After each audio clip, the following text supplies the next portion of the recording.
gars yi di dem Europe ñii di dem ay Suisse ak ay Allemagne man dama teg réewum tubaab yëpp di dem ay Afghanistan ay Israël ay Iran Irak teere Tanzanie. li maa ko bind léegi sànq dama xawoon a xat moo tax ma tënk ko waaye xabaar bi maa ngi ko jëlee ci benn agence de l'information boo xam ne bii wala agence de presse boo xam ne bii bi nga nekk ci réewum Tunisie ñoom ñoo joxe xabaar bi wax ne am na benn officier bu ñu rey Léonard Sino 32 ans la am démbit am na ko ñu reyoon ak am na itamit ay blessés yu bëree bëri nombre de blessés rek dañuy wax beaucoup de blessés mais man texte bi dama ko résumé nii rek ci français daal koy bind muy wane ne li tolloog 400 ak juróom-benn fukk ak juróom ci ay soldats israéliens faatu nañu gannaaw ba nga xamee ne le 7 octobre door na ba léegi waaye nag bu ñu ko tàmbalee ci le 27 octobre moom 133 morts moo am téeméer ak fanweer ak ñett maanaam bi ñu tàmbalee dugg Gaza wàcc ci suuf di xeex ak waa Hamas ñàkk nañu téeméeri soldats ak fanweer ak ñett fi ñu toll nii tembe blessé yi nag moom ngeen doon bari na lool ngeen daal maanaam ñi blessé moom kenn xamul lu ñu toll ci soldats yi ñi nga xam ne ñoo di waa Israël lim bi nag mbooleem seen moo toll ci 400 ak juróom-benn fukk ak juróom autorités yi kilifa yi nga xam ne ñoo nekk ci waa Israël yore soldats sax nangu nañu ne jamono bi ñu toll ñi nga ñàkk soldats yu bëree bëri ci xeex bi foofule. Hamas nag mën nañoo wax ne xeexul ak Israël Amérique lay xeexal ak Pays-Bas waaw Pays-Bas nag bu ñu ko déggee mooy Hollande ñaari réew lañ yoo xam ne ñi jàpp ni dàq dimbali waa Israël ci wàllu ngànnaay ca la ñu bokk. Hollande sax fan yi ñu génn rek askan wa ña ko doon fippu ak lenn ci ay député ne c'est pas normal ñuy jàppale Israël ci dal gi mi dal ci bande de Gaza. Amérique moom matériel am bu bëree bëri moom la waa Israël di jëfandikoo jamono yu ñu toll kon loolu nu bàyyi ko xel waaye jamono bi daal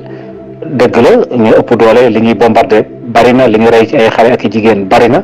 waaye nag fi ñu toll nii tembe tam ñoom it ñi ngi ñàkk soldats yu bëree bëri surtout ñaari fan ñett yi ñu génn moom tàng na jëpp ci armée bu Israël. ndimbalu googu nga xam ne waa Hollande dañ koy def Pays-Bas ndax kenn ku ne xam ne histoire Hollande ak histoire juif yi ndax xam nga juif yi sax boo xoolee ba xool seen cosaan Pologne ca la bokk ca Pologne googule waaye nag dañoo migré woon dem ba Hollande ñu bari fa lool ñuy jàppale Israël ci la ñu bokk moo tax Houthis yi nekk fële ca Yémen li ñuy def ci mer Rouge al Bahr al Ahmar nga xam ne moo tax seen digganteeg boori Makka ak jëm ca kaw ci côte Corne Afrique bi loolu ñuy def di bombarder bateau commercial yi jaar foofu la ci mer Rouge bi xam nañ ko parce que yu ci bëree bëri ndimbal li foofu lay jaare di dem di dugg ba biir Israël moo tax Houthis yi nekk ca fële ca Yémen na ko fa jaar ak gaal gu mu mën a doon ak lu mu réew bu dee bateau dañ koy wàccee wala dañ ko nangu wala ñu bombarder ko metti na loolu waa Amérique nag ba sax Amérique jamono yi ñu toll ñu ngi wax waa France na leen nañ def coalition ngir xeex loolu nga xamee ne moom la waa Yémen di def te kenn dimbaliwu leen ci waa Yémen ku dul Iran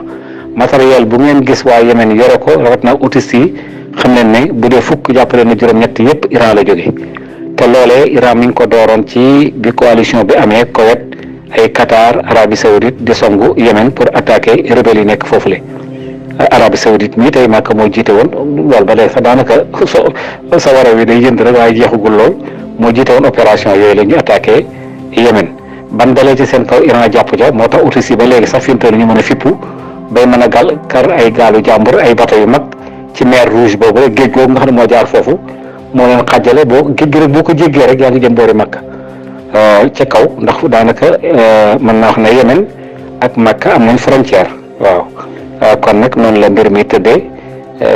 américains yi nag ñoom ñooy jàppale Israël loolu dafa naan dootul information waaye matériel bi sax daanaka ñoom ñoo ko fay sërxal